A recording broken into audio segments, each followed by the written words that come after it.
Petro પેદાશોની કોઈ અછત નથી। આ પ્રકારની વાતો, આ પ્રકારના આશ્વાસનની વચ્ચે અત્યારે રાજ્યભરમાં ડીઝલનો ડખો છે।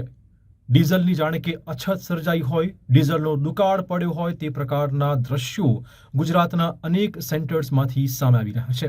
ખાસ કરીને ખેડૂતો સૌથી વધુ પરેશાન છે, કેમ કે અત્યારે ખેતીના કામકાજ માટે ખેડૂતોને જરૂરિયાત છે ડીઝલની। ટ્રેક્ટર ઉપરાંતના જે કોઈ પણ સાધનો છે તેમાં ડીઝલ વપરાતું હોય છે। આથી જો ડીઝલનો સ્ટોક પૂરતો નહીં મળી રહે તો એ ખેતી જ નહીં કરી શકે। આટલી સીધી વાત સમજવી ખૂબ જરૂરી છે। ખેડૂતો અત્યારે કાગારોળ મચાવી રહ્યા છે, આક્રોશ ઠાલવી રહ્યા છે, સરકારને કહી રહ્યા છે કે ડીઝલની ચોક્કસ વ્યવસ્થા કરી આપવામાં આવે। જ્યાં ડીઝલ મળી રહ્યું છે તે પણ અપૂરતું અપાઈ રહ્યું છે। આપણે કહી દઈએ કે ડીઝલ કેરવામાં નથી આપવામાં આવતું, દસ્તાવેજને આધીન આપવામાં આવે છે। આથી આ બંને મુદ્દે પણ ચોક્કસ ખેડૂતો પરેશાન છે।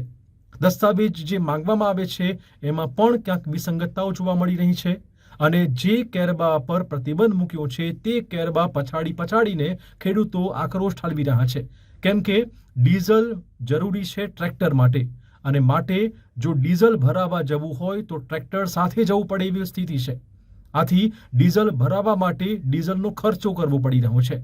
આથી આ જે અસમંજસ છે, આ જે સમસ્યા છે તેનાથી છુટકારો અપાવવા માટે ખેડૂતોએ માંગણી કરી છે।